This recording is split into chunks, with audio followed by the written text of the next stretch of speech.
মুগ ডাল দিয়ে মুরগি রান্না করব, এই জন্য মুগ ডালটাকে কিছুক্ষণ ভিজিয়ে রেখে দেবো, প্রায় 2-3 ঘন্টার মতো। আর এখানে মুরগি নামিয়েছি। আর এই যে আমরা রোস্ট বিরিয়ানি খাই, তারপর যে মুরগির পা, কলিজা, পাখনা এগুলো থেকে যায়, এর সাথে আমি বেশি করে একটু মাংস দিয়ে দিয়েছি, যাতে বাচ্চারাও খেতে পারে এবং আমরাও মজা করে খেতে পারি। এই জন্য আমি এগুলোকে এখন হালকা একটু ভেজে নেব। ভাজা মাংসটা দিয়ে যদি যে কোনো কিছু রান্না করে খেতে কিন্তু ভালোই লাগে। আর আমি ডালটাও পরিষ্কার করে নিয়েছি। আর এই সাইডে মুরগিটাও আমি হালকা ভেজে নিয়েছি। আর এপিট ওপিট করে ভালো করে এখন মুরগিগুলো ভেজে নেব। মুরগিটা আমার প্রায় ভাজা শেষ। এখন আমি একটা মশলা বেটে নেব। এখানে আমি দারচিনি, এলাচ, পেঁয়াজ, কাঁচামরিচ, জিরা এইসব বেটে নিয়েছি। সাথে এখানে আদা রসুনের পেস্টটাও দিয়ে দিয়েছিলাম।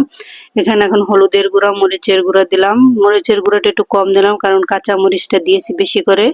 সাথে পরিমাণ মতো লবণ দিয়েছি। এখন একটু পানি দিয়ে হালকা করে এই মশলাটা গুলিয়ে নেব।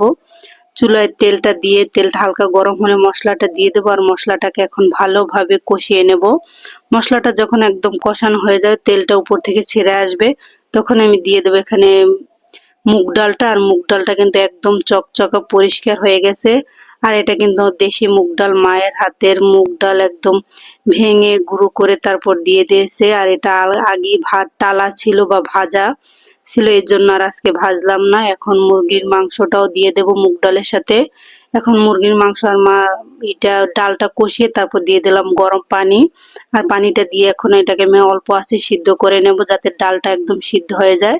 এই তো আমার ডাল এবং মুরগির মাংসটা প্রায় হয়ে এসেছে। এখন একটু ভাজা জিরার গুঁড়া দিয়ে উঠিয়ে নিলেই হয়ে যাবে একদম রেডি মুগ ডালের মুরগির মাংস। খেতে কিন্তু দারুণ মজা।